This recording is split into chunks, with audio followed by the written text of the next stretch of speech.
Hello everyone, ahan maktuda ay hirasandra atokpam mayam pura makim hamda ikong na kuramzari. Ngasi ay anawwa video content samga ipuraga laksari. Hayo video content sidi mayam pura manusu khangminashi hana ina kathajai. Ngasi ay na pariba content sidi Rashi gi series ta taruk subuda laiba Rashi Kanya Rashi ni. Haibadi Virgo sign. Mamangda ay na Rashi mga kak semjakre. Hayo Rashi mga dudi Akoli Mesh, Bishop, Mithun, Kark, amasong Singhorasi eno mangna semjakre. Kanagumba makoi Rashi akogi haiba aina mamang haiba sisinji yaubi bataragadi ai channel siga sanga yengbiu haina aina haipetang panjaramge ado ngasi aina haijadriba Kanya Rashi se mahaki personality mahagi wakhanlon amasong mahagi mong matause kai no haibase punamak ai details ta haijarake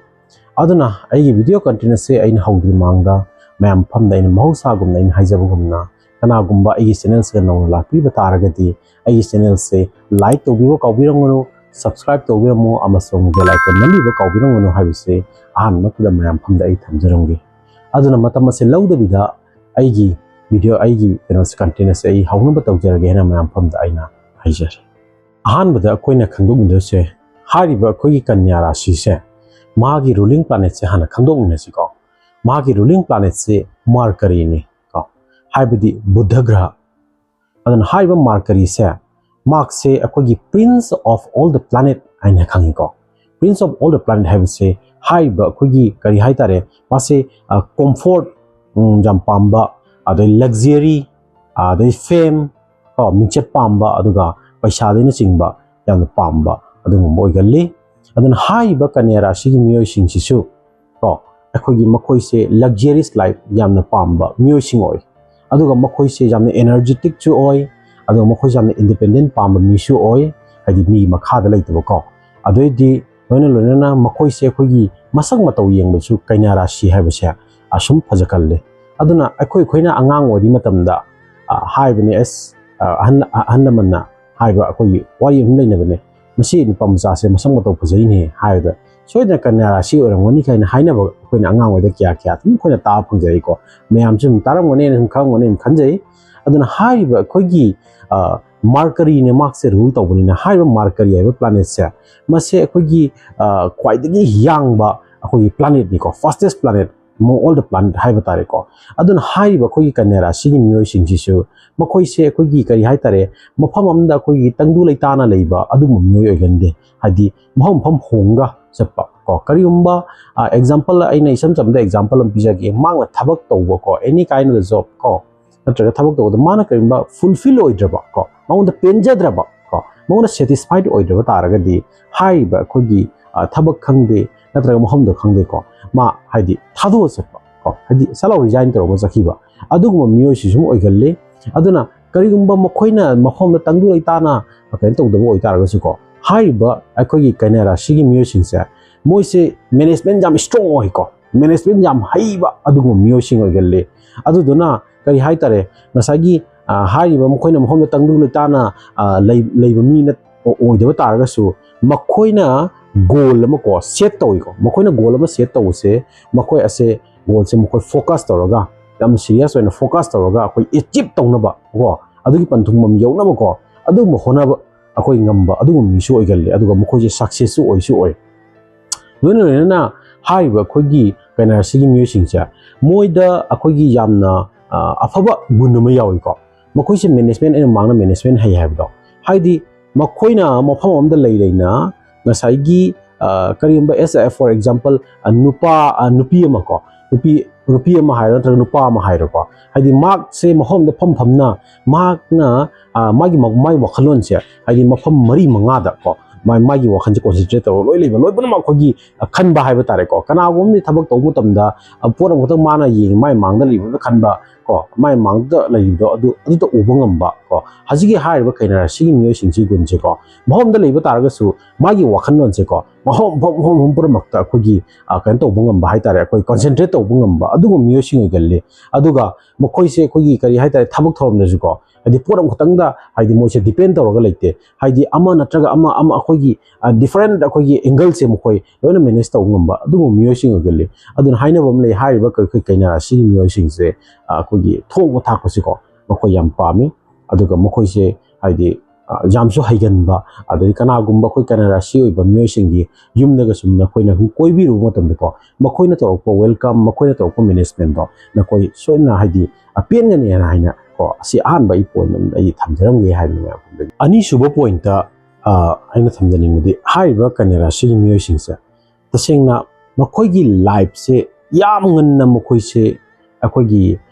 kari hai tare awaba ko ko gi yum gi awaba khangde haibudi ko gi kari hate experience yam nganna phangba adungum myo singai geli ko mako gi life ta haidi mako gi family gi awana khangde natraga magi masagi ko gi larik laisu tamba khangde ko natraga magi thabak thorom da khangde ko mako se yam experience level myo geli kaino haida mako se ko gi perfect oiba popong to perfect oiba se mako yam pami ko haibudi ko gi haina um lai dai ne nang कोई पोरा से फारबा हाइबदा आई पोरा फारे काइना खजि खजि खंगा कोई 100% खंगददी कोई पोरा फारे हाइरसु कोई पोरा फादा बस मानबदो अद मकोइ से करि हाइतारे 100% फादि बक्ति मकोइना 100% जे कोई स्टडी डीपली स्टडी तौदि बक्ति को मकोइ से कोई सैटिस्फाइड ओइदबा अदु मियो सेंगलले अदुना मकोइ गी लाइफ से को याम नंगन सो कोई एक्सपीरियंस लेबा कोई जामना कोई एस ए रिसर्च को कोई पोपर मत कोई मकोइ थिजनबा ननबा अदुगुम्बा मियो सिंजे ओइगले अदुना सम एग्जांपल होइना आइना सम मैम फम दे पिजागे करिगुम्बा लेकाय खुलकता नत्रगे any kind of the program or the meeting दको एनी पर्सन हाइदि ग्रुप तुगी मखोइना मीटिंग तमु तन मा से इज जस्ट अकोगी चटुबो मियमो ओइरे हन हाइरको मदु मीटिंग दो यावबो मियमो ओइरे हन हाइरको अदो मैम दना मखोइ लेकाय gi ahn manjin dana मखोइना डिस्कस तो रिपोर्ट तो मार्क से करि हाइतर यामना हाइदि any topic to mas yam serious oi gal ko hai ba kana simyo sing se aduna makhoi ni discuss to isiga akoi karino asum se karino aran ba hai se magna akoi gi nakan na pham ta ra su magna fadan study to ram tung da magna karim ba lan ba ta ra di aran ba do mak kari hai tare mayam marak da hogala ge nakoi na haina ri ba discuss to report num kano sing do madu ga asi asoi por ma yaure ka hai se magna thoga adu gi poto chung thok pa ngam ba adu go myo sho oi gal le aduna hai ba kana sigi myo sing se kari hai tare makoi se kari no ham makoi gi life ta ino mang da ja do ai na ko everything makoi experience am le myo galli aduga jam thijen akoi manu hut na thijen mak akoi gi aduga myo gan ba hai tare aduna kari hai tare hai di asoi ba kai no aran ba kai no hai se makoi se any topic ta ko akoi pothok pa ngam ba adu ba gun yaw ba ko aduga myo galli ahum su ba point ta hai ba koi kana ra sigi myo sing se aina mawang da haijabdo makoi se sum masak matau sum khara sum phajagali ko aduna hai ba koi kana si myo sing se makoi se mi ne hegu matam da koi sum nongmi sum akoi gi tawraga leiba hai tare aduna kana gumba mi ko hai di magi mai thong si ora yam nungai ro lam man ba ko magi life ta problem ga le mo do man ba ko akoi gi karimba akoi awana nang da ba ko magi life ko aduma mai thong si man ba hai ba tare adu ta seng na ha ro ge khoi gi kanera si myo sing se makoi se akogi emotion gi patra makhanam ni moise ko haidi makoi se ko yamna emotion leiba jamna deeply ko manung hutna akogi emotion akogi nuai ta ba haidi achak pa thamoi da adugumba leiba mioi sing ni haiba tari ko haiba kana si mioi sing se aduna amrom da haro ge khoi kana si mioi sing se sacrificer ni haiba sai ko moise sacrifice to thopungam ba adugum mioi sing ni हाइबदी मियों द पिजरगा हराउबा मिगी अफब तौरगा हराउबा को हाइदी मसागी करिम ले लेहउद तारगासु को मागी चाक चारुक तोगा मागी चानबा चाक चारुक तो मियों द पिजर थोखरसु मखोइ से हाइदी पिजरगा मीन नो चखिबदो मखोइ ने हेना हराउजेबा को अदुदना हाइनाबा वारियम लै कैना राशिगी मियोइ सिंगदी मोमबत्ती को कैंडल का चप माने हाइनी कैंडल सेंगो मयाम द मंगान पीनबै दमक्ता magna mangan do piraga magi masa se chaga haidi machum popo taraga magi candle do loi bu ma mangan piram ne ba magi adugumna haiba Kanya Rashi Myoising Jiko Mark ki life the ma sacrifice to talk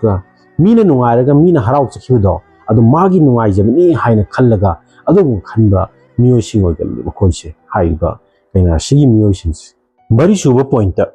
Haiba Kogi Kanogi Kanya Rashi Kanosha Makogi elements art element me Aduna Haiba art elements have the Pitribiko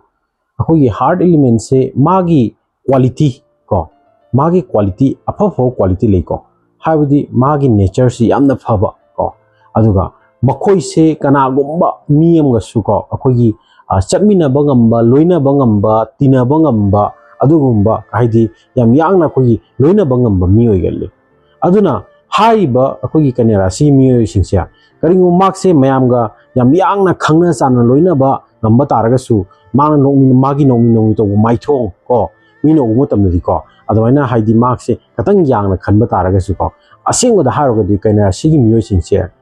Mogi Maithong do no Koi Warini Midi Manung the Yam Lubanico Ashim the Ameam from the Hajaram Gay Kanya Sinata Musing Atobrasi Musing da Ko Habidi Makoshi Manung the Yamna Luba Muigali Have the Yam line a Kanunu Mokosiko Kayino Haida Aina Mamang the Hajak with the Makoshi Yam experience Labani Lambi Makta Makoshi Lord of Tinga Lakpa Adugumba Yamna Kogi Sati Bahaitare, because I'm experience labor. A Kogi Karihatare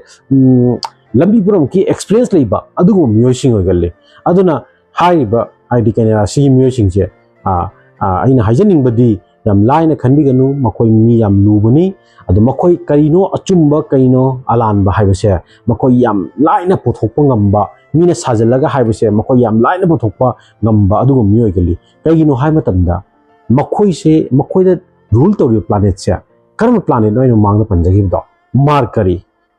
se kanoda hogi atop moron har dikari hani buddha graha se buddha hai se buddhi ni ko gam lai myoshi gali makoi se aduna makoi mangda sajan kojan hai se asi ka tang section bi oina in haijaningi aduga kana gumba akhogi afaba suggestion ko learning ba taragadi hai ba Kanya Rashi myoshi se makoi dei lobyo I 100% guarantee I Tamjaramge, Kaino Haimatanda, Makoji experience Labrina, Makoina Harakumatandako, what a Muglitaron, step by step ko, Makoi Adopana Takbangamba, High Bangamba musing again, High Boko Kanya Rashi musings. Manga Suba Pointer, High Bakogi Kanya Rashi musings. Makoi say good healer, Hainasu Kangi. Have the good healer have say, Akogi Pahan Bangamba Habatariko. Asi Pahan Bangamba say, Kari Haitare, Maki Wahina ko, Mi se Pahan Bangamba, Mi Bunua Hen Bangamba, Anu Tragamagi Kutna, Kangde, Ama Kangdeko, Haidi Mivu Hilto Bungamba, Adugumba, a Musing Gilly. Ashiga, Magi Kanya Sigi symbols, Mayam Amtanging Biko. High the symbol Sida, Id, Lupi Machamako. Habide Kogi Leishabi, Mapung Panasu Padri Boko, Adugi Marak Sarak Hibatare. My Makuta Pai was a Kogi Leigumna, what am Kati Piraga Kogi, Kogi Mu on the Piba Gumba, Adumba, some Mam, some Ubirongani. Habidi, Heidi, Hibakina, Shigi Musing se, Makoina Sangsarda La Iba se, Makoi, Heidi, can Akoi Mukoja giver Hibatariko, Mukoja Karimu Pigana Lakpa, Adugumba, Musing again. I know among the hijack. Heidi, Makoi on the Pijaraga Harauji, Makoi on the Pito Harauji ko. Adredi Aduta Natana, Nasagi Makoi Karimia Pavato, Gata Haraujabako, Adu Mushi, Hibaka Rashi Musing se. Taruk Suba Pointer Kanya Rashi Musing se. Makoi to what Tabak Sinse, Makoi, Matamoy the Gitawi. Go. Hibadi Tongotak Kangde, Natraga any Tabakang ko, Makoi Matamoy the Litowi, Makoi Pamjabuko, Makoi Matamoy the Yam Singna. Kogi Pamjava Hibatare, Mokoina Pamba, Mokoina Uva, watching se, Kogi, Tamoy Singna, Mokoina, Jamna, Katoga, Kogi, Hetare, Pamjava Hitare. Other example in people, the Magna, Shelly, Nupa, Gera, Magna, Shelly, Magna, Liliba, Kogi, Fruit Kangi, Nupio, Gira, Mana, Seliba, Kogi, Kano, Kandiko, Makoi Nupi, Kano, Apiron Kandiko, Makoin Hek Pama Potse, Makoi Hedi, continue, ko, Heidi. I has exceled and Hale among the Ken Kandako, Magi Matamoy and Pam with Aragadi, some Shetana, some labor, Mana Pam, the report of Mana Maning to Mana Pen report to call, Advan Shijanaba, Adu musing again. Number 3 Super Pointer, Hibakana, Sigi musing set. मखोइदे यामना अफबा को ngasai magi afaba gun sum yam haijar ko gun am kai afaba magi keno ma haijar muge haibadi makhoi se yam yangna quit to gun ba ko akoi tok thok pa thadok pa adugu myoi gande haiba targadi akoi gi example oina makhoina podma akoi gi ngasi dagi hawre ni ko ngasi de hawraga akoi pot se haji mangani matung na mokhoi se pot se si kan any no ma submit to do ja den tra lotion do pi da ba yadre mi demand ko makhoi nungdang ahum mari tum da ba ngamba adugumba myoi sing egelle kagi no haima tan makhoina tawri ba thabak to haidi chahi mari manga changsanu ko makhoi adugi poto success oi dibok to ko akoi makhoi gi wakhan da kari hai tare akoi goal se once a books par set to gi ko makhoi nga sai experience makhoi yamna akoi survey to bukan ba research to bukan ba ko adudana makhoi adugi marakta ko up and down lakani taba jai makhoi angkum taba taraga su makhoi angkum rise up ko akoi angkum hogulaga makhoi se madugi poto ga akoi mai pang na ba hona ba ngamba myoi sing oigalle makhoi se amarom da haragadi survivor ka haibo ko haidi pot se kari hai tare magna khalibo khando ko adu magi panthung bam yaudri bok ko akoi gi thadok to ba adu ngamba ko myoi sing oigalle ngasai dagi Kanya Rashi gi apa gun kya haijare haji Kanya Rashi gi problem ama ani khatang ai panjarang ko Kanya Rashi gi myoi sing se kari hai tare makhoi da rule to planet se mang so in haijab daina haidi makhoi da rule to planet se Mercury ni ko haidi buddha grah na rule to bone aduna makhoi se overthinking khara satpa mi oigali ko haidi wakan ji henjen na khanjan ba ko poto leidana ko hajik tawi pot se khandaba hoin mu kamai to ba ahing kamai to ba asi pochen result kamai na lak pa ko adui makha tabna kamai na khanba no ngasai aina haija ki to mo khoi gi wakhan non se paramak se khoi kari hai tar adjust tawna ba manage tawna ba ngasai gi expert angle puna makta lo yeng ba ko adu mo musing organ manina hai ba mo khoi gi overthinking se mo khoi am chaw ba akoi gi problem amani aina simatang ai haija ni ko hai ba kana si musing de ko aduna hai ba overthinking se ko ase makhoi gi puki stomach ki ko stomach ko gi puki problem se makhoi se asi sum khar legani haina asi an ba problem lai thamjaram ge aduga ani su ba problem ne ko masi kari hai tare akoi gi marriage life hai ba tare ko yum pal matung de ko habidi mai partners ki matang ni ko asi katang ni kenan tawe ado ai sum isam jamba kano da ai ham hajar ke ko habidi nupa oigera natraga nupi oigera ko habidi khaiba Kanya Rashi myoi sing se karigumba magna pam magi feelings haiba tare ko even physical feelings or anything ko adi mana pam feelings se magi partners to na share to bangam da taraga di ko adui ko haidi magi life ta ko haidi nohong matung da natraga yum pal matung da ko problem se adugi matang dagi poche anamana thokan ba haiba tare ko aduduna haiba Kanya Rashi myoi sing se makoi gi feelings se kari makoi gi partners na share to bibang ambi da taraga di khangbi da taraga di ko madugi makoi life ta sum problem si sum ka create tawi haidana pimban lambi gi life to create tawi na masi point ani khatang se ai thamjaram ge atai su khar lai adubu si point si sum maru oina ani ka ai thamjaram ge haina mayam phamda ai haijaningi hoji Kanya Rashi gi myoi sing da ai suggestion ma sam tang ai pijaram ge nakhoi gi suggestion haibu nakhoi akoi gi sacrifice to wodo ko sacrifice hai tare sacrifice to wodo khar limit ta khar to bi kagi no hai matam da nakhoi na haidi nakhoi ja khoi kari extra oi ba hai tare ko hinjan na khoi sacrifice to thok pai ba tare sacrifice to wodo da limit ta khar to bi na sim haram ai sima ai panjaram ge kagi no hai matam da nakhoi na di miwon da tawriba nakhoi sacrifice tawriba welcome tawriba ada nakhoi alaiba nakhoi na pithoiba nakhoi na sagi yengjei ko asigi pot se kai hamatam da ko asigi pot se Kanya Rashi myoi sing sum phobirang ni ko haibadi nakhoi na tawri pot to nakhoi na gum makhoi de tawri mi du ge halakadra ka ne nakhoi na asaga yam chawna leiba ko adubu handi halaktaba nakhoi na tawudana khoi 80% adagi nakhoi da halakpadana ko khoi 20% katang oiba ko asigi poching che Kanya Rashi myoi sing de ko ase ai as video se yingem sa ase mayam pura mak asigi poche phobirang ne khalle adu dona ni ain haijai bese nakhoi sacrifice tawuda khara akoi limit amda thammaga sacrifice tawbiu ko haidi nakoina piningi haine hekta pithokpa adai tawninge ne hekta tawthokpa potto tawbiganu in the return haidi return da nakoina khalliba asado nakoina khalliba hope to adu bokto adu kariguma tamda khoi phangoi haina asi point se ai suggestion oina bijani aroiba oina aroiba point ta haiba kana sigi mioi sing sigi makogi chanaba color kra haijaramge yellow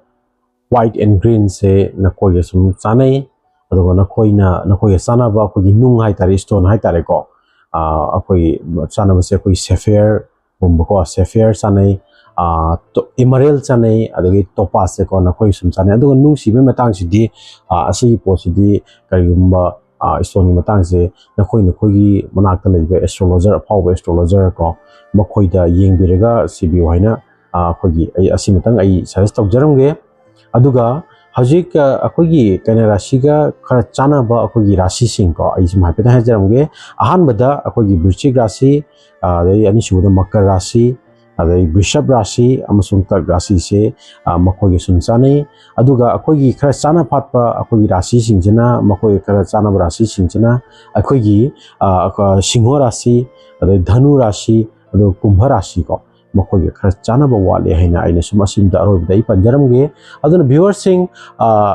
ai video content ngasi aina semjari ba kana rashi se nakogi kyam chana de habdo ai comment section da thambiramo aduga ai mathangda anoba video content sama ai pura laksage ngasi gidi matang asida ai loisanjarage thank you